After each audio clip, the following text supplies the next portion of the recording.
নমস্কার, অ্যাস্ট্রোচেক চ্যানেলে আসার জন্য সকলকে অসংখ্য ধন্যবাদ।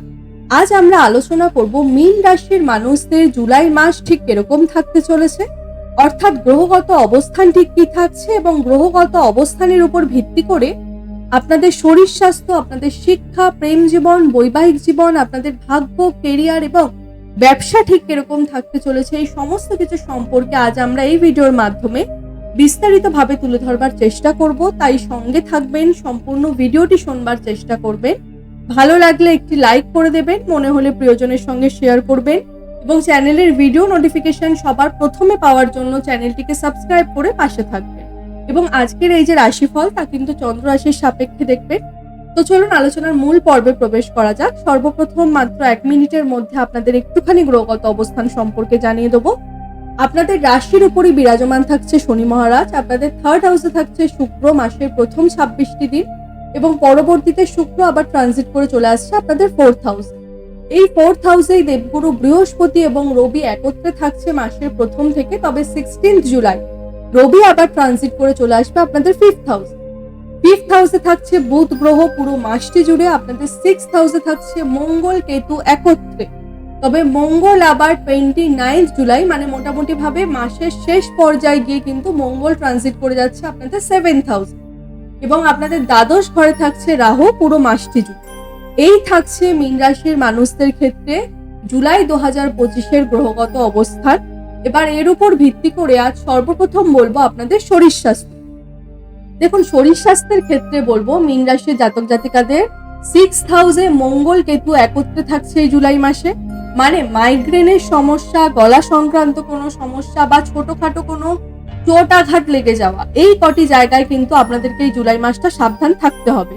রাস্তাঘাটে চেষ্টা করবেন একটুখানি হাতে বেশি সময় নিয়ে চলার, অ্যাটলিস্ট জুলাই মাসের 29 তারিখ পর্যন্ত। তার কারণ এক তো মঙ্গল কেতু একত্রে থাকছে 29 তারিখ পর্যন্ত, তার উপর মঙ্গল গ্রহ নিজে হচ্ছে একটা ফায়ার প্ল্যানেট এবং ফায়ার প্ল্যানেট হয়ে বসেও রয়েছে ফায়ার সাইনের ঘর অর্থাৎ সিংহ রাশিতে। তাই এই জুলাই মাসটা কিন্তু মীন রাশির মানুষদের একটুখানি কিন্তু শরীর স্বাস্থ্যের দিক থেকে নিজেদেরকে কিন্তু একটুখানি যত্নশীল থাকতে হচ্ছে। রাস্তাঘাটে একটুখানি সময় নিয়ে, হাতে সময় নিয়ে বেরাবেন, তাড়াহুড়ো করবেন না এবং ছোটখাটো চোট আঘাত লাগার সম্ভাবনাও কিন্তু এই মাসে থাকছে। তাই এই কটি জায়গায় কিন্তু আপনাদেরকে এই জুলাই মাসটা একটুখানি সাবধানতা অবলম্বন করতে হচ্ছে। মীন রাশির যারা শিক্ষার্থী বিদ্যার্থীরা রয়েছেন তাদের উদ্দেশ্যে বলবো, আপনাদের 5th লর্ড হয়ে থাকে চন্দ্রমা, আর চন্দ্রমা কিন্তু প্রত্যেক 2 থেকে আড়াই দিন অন্তর রাশি পরিবর্তন করে। আবার অন্যদিকে এই জুলাই মাসে বৃহস্পতি এবং রবি একত্রে থাকছে আপনাদের 4th হাউসে, শুক্র চলে আসছে আপনাদের 3rd হাউসে। মানে শিক্ষার্থী বিদ্যার্থীদের জন্য এই জুলাই মাস কিন্তু যথেষ্ট একটা অনুকূল মাস বলতে পারেন। 16 জুলাইয়ের পর শিক্ষার ক্ষেত্রটা কিন্তু আরো বেটার হয়ে যাবে যখন কিনা রবি আপনাদের 5th হাউসে গোচর করে যাবে। মানে যারা এই জুলাই মাসে পড়াশোনা সম্পর্কিত কোনো রকম গুরুত্বপূর্ণ সিদ্ধান্ত নিতে চাইছেন বা কোথাও কোনো রকম অ্যাডমিশন নিতে চাইছেন বা যারা বর্তমানে কোনো রকম ভাবে গভর্নমেন্ট চাকরির জন্য তৈরি হচ্ছেন, তাদের উদ্দেশ্যে বলবো 16 জুলাইয়ের পর কিন্তু এই জুলাই মাস আপনাদের জন্য আরো বেশি ভালো হবে। মোটামুটি ভাবে কিন্তু শিক্ষার্থী বিদ্যার্থী যারা প্রাথমিক শিক্ষার সঙ্গে জড়িত রয়েছেন বা উচ্চ শিক্ষার সঙ্গে জড়িত রয়েছেন, উভয় ক্ষেত্রটাই কিন্তু এই জুলাই মাসে ভালো থাকছে। তবে 16 তারিখের পর কিন্তু শিক্ষার জায়গাটা আরো বেটার হবে। মীন রাশির যারা প্রেম জীবনের সঙ্গে জড়িত রয়েছেন তাদের ক্ষেত্রে বলবো, এই জুলাই মাসে কিন্তু নিজেদের রাগ, নিজেদের ক্রোধ আপনাদেরকে একটুখানি নিয়ন্ত্রণ রাখতে হবে। তার কারণ আপনাদের রাশির উপরই শনি বিরাজমান, আবার মঙ্গলের দৃষ্টিও থাকছে রাশির উপর। তাই আপনার নিজের কারণে সম্পর্কে যাতে কোন রকম ভাবে সমস্যা না তৈরি হয় সেই দিকে কিন্তু আপনাদেরকে একটুখানি সচেতন থাকতে হচ্ছে। এবং অন্যদিকে কি হবে, আপনাদের পার্টনারের মধ্যেও কিন্তু একটুখানি জেদ, একটুখানি ইগো কিন্তু পরিলক্ষিত হতে পারে। বিশেষ করে 15 থেকে 16 জুলাইয়ের পর থেকে কিন্তু আপনাদের পার্টনারের মধ্যে কিছুটা রাগ, কিছুটা ইগো বা কিছুটা জেদ এগুলো কিন্তু পরিলক্ষিত হতে পারে। অর্থাৎ জুলাই মাসে লাভ লাইফ যদি বলা হয়, মীন রাশির জাতক জাতিকাদের কিন্তু একটুখানি মধ্যম প্রকৃতিরই থাকতে চলেছে, না তো খুব ভালো না তো খুব খারাপ। মীন রাশির মানুষেরা যারা বিভিন্ন ভাবে বৈবাহিক সম্পর্কের সঙ্গে জড়িত রয়েছেন তাদের উদ্দেশ্যে বলবো, এই জুলাই 2025 কিন্তু আপনাদের জন্য অত্যন্ত শুভ একটি মাস। মোটের উপর যদি বলা হয়, এই জুলাই মাসে কিন্তু ম্যারিড লাইফ আপনাদের অত্যন্ত শুভ থাকছে। তবে একটা নেগেটিভ দিক কিন্তু থাকছে, সেটা হচ্ছে শনির দৃষ্টি আপনাদের 7th হাউসে থাকছে। মানে আপনার লাইফ পার্টনারের মধ্যে কিন্তু একটুখানি জেদ পরিলক্ষিত হবে। ছোটখাটো কথা একটুখানি রাগের বহিঃপ্রকাশ কিন্তু তার মধ্যে হতে দেখা যাবে, তবে তা বিশেষ কোনো চিন্তার কিন্তু কারণ নয়। তার কারণ বুধ কিন্তু ত্রিকোণে অবস্থান করে রয়েছে, যেটা কিন্তু অত্যন্ত ভালো অবস্থান। মানে আপনার মধ্যে কিন্তু সেই ম্যাচুরিটিটা থাকবে যে পার্টনারকে কিভাবে মানিয়ে চলতে হবে, পার্টনারকে কিভাবে খুশি রাখতে হবে। এটা কিন্তু আপনি যদি নিজে মীন রাশির জাতক বা জাতিকা হয়ে থাকেন, আপনার মধ্যে কিন্তু সেই জায়গাটা থাকছে। এবং যে সমস্ত দম্পতি এই জুলাই মাসে কোনো রকম ভাবে ফ্যামিলি প্ল্যানিং নিয়ে ভাবছেন, তাদের জন্য বলবো এই জুলাই মাস কিন্তু অত্যন্ত অনুকূলে থাকছে। কনসিভ করার জন্য কিন্তু এই মাসটি অত্যন্ত অনুকূল, আপনারা কিন্তু প্ল্যানিং করতে পারেন। মীন রাশির মানুষদের এবারে ভাগ্যের ক্ষেত্রটা নিয়ে বলবো। দেখুন, ভাগ্যের ক্ষেত্রে বলবো এই জুলাই 2025 কিন্তু আপনাদের জন্য খুব একটা অনুকূলে থাকছে না। ভাগ্যের সাপোর্ট কিন্তু এই মাসে আপনারা পাবেন না। বিশেষত ভাগ্যের ভরসায় কোনো কাজে কিন্তু না হাত দেওয়াই এই মাসে আপনাদের জন্য ভালো। এটা কেন বলছি, তার কারণ মঙ্গল গ্রহ আছে সিংহ রাশিতে, যেটা কিনা অগ্নিতত্ত্বের রাশি। আবার রাহু কেতুর এক্সিসের মধ্যেও রয়েছে, মানে 29শে জুলাই পর্যন্ত কিন্তু ভাগ্য আপনাদের খুব একটা শুভ থাকছে না।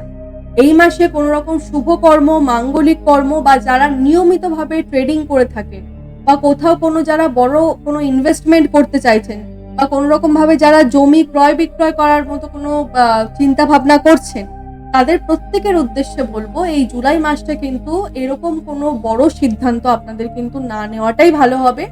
যদি আপনারা আরো একটা মাস পেছাতে পারেন তাহলে বলবো অগাস্ট মাসে করুন, সেটা কিন্তু আপনাদের জন্য ভালো হবে। তার কারণ অগাস্ট মাসে মঙ্গল কেন্দ্রে গোচর করে যাচ্ছে এবং দৃষ্টি প্রদান করছে আপনাদের রাশির উপরই। আবার রাহু কেতুর এক্সিসের মধ্যেও মঙ্গল থাকছে না। তো অগাস্ট মাসটা কিন্তু যে কোনো রকম ভাগ্যের সমর্থন বা বড় কোনো ইনভেস্টমেন্ট বা জমি বাড়ি ক্রয় বিক্রয় করা, এই সমস্ত ক্ষেত্রে কিন্তু শুভ থাকছে। এবং যারা ট্রেডিং স্টক মার্কেটে নিয়মিতভাবে কাজ করে তাদের জন্য বলবো এই জুলাই মাসটা কিন্তু আপনাদেরকে নিজেদেরকে একটু ভালোভাবে যে কোনো বিষয় অ্যানালাইসিস করে তবেই কিন্তু মানি ইনভেস্ট করা উচিত, নতবা কিন্তু এই মাসটা আপনাদেরকে একটুখানি পিছিয়ে যাওয়াটাই ভালো। মীন রাশির মানুষদের এবার কেরিয়ার নিয়ে বলবো যে কেরিয়ার আপনাদের কেমন থাকতে চলেছে এই 2 জুলাই 2025। দেখুন, কেরিয়ারের ক্ষেত্রে বলবো দেবগুরু বৃহস্পতির সপ্তম দৃষ্টি থাকছে আপনাদের কর্মস্থানে, মানে ম্যানেজমেন্ট স্কিল কিন্তু আপনাদের অত্যন্ত ইমপ্রুভ হবে। ম্যানেজমেন্ট করার একটা ক্ষমতা কিন্তু আপনাদের মধ্যে বাড়বে। মেন্টালিটি আপনাদের অনেকখানি স্ট্রং হয়ে উঠবে। আপনাদের মধ্যে কনফিডেন্স লেভেল বৃদ্ধি পাবে, এনার্জি লেভেল আপনাদের হাই থাকবে। যারা বেকার যুবক যুবতীরা রয়েছেন মীন রাশির, তাদের উদ্দেশ্যে বলবো চাকুরি প্রাপ্তির সম্ভাবনা কিন্তু এই জুলাই 2025-এ থাকছে। কেরিয়ারের দিক থেকে কিন্তু মাসটি যথেষ্ট শুভ। তবে নিজেদের রাগ এবং নিজেদের টেম্পারমেন্ট এটাকে কিন্তু আপনাদেরকে একটুখানি এই মাসে কন্ট্রোল করে চলতে হবে। তার কারণ আমি একটু আগেও বললাম, মঙ্গলের দৃষ্টি থাকছে আপনাদের ফার্স্ট হাউসে, অর্থাৎ নিজের রাগের কারণে কিন্তু আপনার কর্মস্থানে কোনো রকম সমস্যা তৈরি হওয়ার একটা সম্ভাবনা দেখা যেতে পারে। তবে ওভারঅল যদি বলা হয় আপনাদের কেরিয়ারের দিকটা কিন্তু যথেষ্ট শুভ থাকছে এই জুলাই মাসে, বিশেষ কোনো চিন্তার কিন্তু কারণ নেই। এবার ব্যবসার ক্ষেত্রে বলবো ব্যবসায়ীদের জন্য কিন্তু এই জুলাই মাস মীন রাশির জাতক জাতিকাদের মধ্যম প্রকৃতির থাকছে। তার কারণ ব্যবসার কারক গ্রহ বুধ, যে কিনা 5th হাউসে থাকছে এবং 5th হাউসে থেকে দৃষ্টি প্রদান করছে আপনাদের 11th হাউস, যেটা কিনা লাভ ভাবের ঘরে। মানে ব্যবসায় একটা গ্রোথ বা ব্যবসায় একটা অর্থের আগমন বা বৃদ্ধি তো থাকবে, কিন্তু খরচা বা ব্যয় এটাও কিন্তু আপনাদের থাকবে। মানে অর্থাগম যেমন আছে সেমনি সমান তালে কিন্তু আপনাদের ব্যয় ভাবটাও থাকবে। অর্থাৎ খুব একটা ভালো না হলেও খুব একটা খারাপ কিন্তু নয় এই মাস। অর্থের আগমন হবে কিন্তু সেটা ব্যয়ও আপনাদের হয়ে যাবে। অর্থাৎ এই জায়গায় কিন্তু ব্যবসায়ীদের জন্য বলবো মাসটি মধ্যম প্রকৃতির থাকছে। এবং এই পুরো জুলাই মাস জুড়ে মীন রাশির জাতক জাতিকাদের জন্য যদি রেমেডিস হিসেবে কিছু বলা হয় তাহলে বলবো সব থেকে বেশি গুরুত্বপূর্ণ কিন্তু এই জুলাই মাসটাতে আপনাদের মঙ্গল গ্রহকে একটুখানি স্ট্রং করা। তার কারণ মঙ্গল কিন্তু এই মাসে দুর্বল অবস্থায় রয়েছে। তাই বলবো এই পুরো জুলাই মাসটাতে যদি মীন রাশির জাতক জাতিকারা আপনারা যদি মঙ্গলের বীজ মন্ত্রটা পাঠ করতে পারেন, ওম ক্রাম ক্রিম ক্রুম সাহা ভুমায় নামা, এই মন্ত্রটা আপনারা 108 বার করে পাঠ করুন। তার সাথে সাথে রেগুলার আপনারা হনুমান চল্লিশাটা পাঠ করার চেষ্টা করুন। আশা করছি আপনারা ভালো থাকবেন। আজকের মতো অনুষ্ঠানটি এই পর্যন্তই। অনুষ্ঠানটি কেমন লাগলো জানাবেন। সকলে সুস্থ থাকবেন, ভালো থাকবেন। আর যদি অনুষ্ঠানটি ভালো লেগে থাকে তাহলে কিন্তু একটি লাইক করে দেবেন এবং শেয়ার করে পাশে থাকবেন। ধন্যবাদ।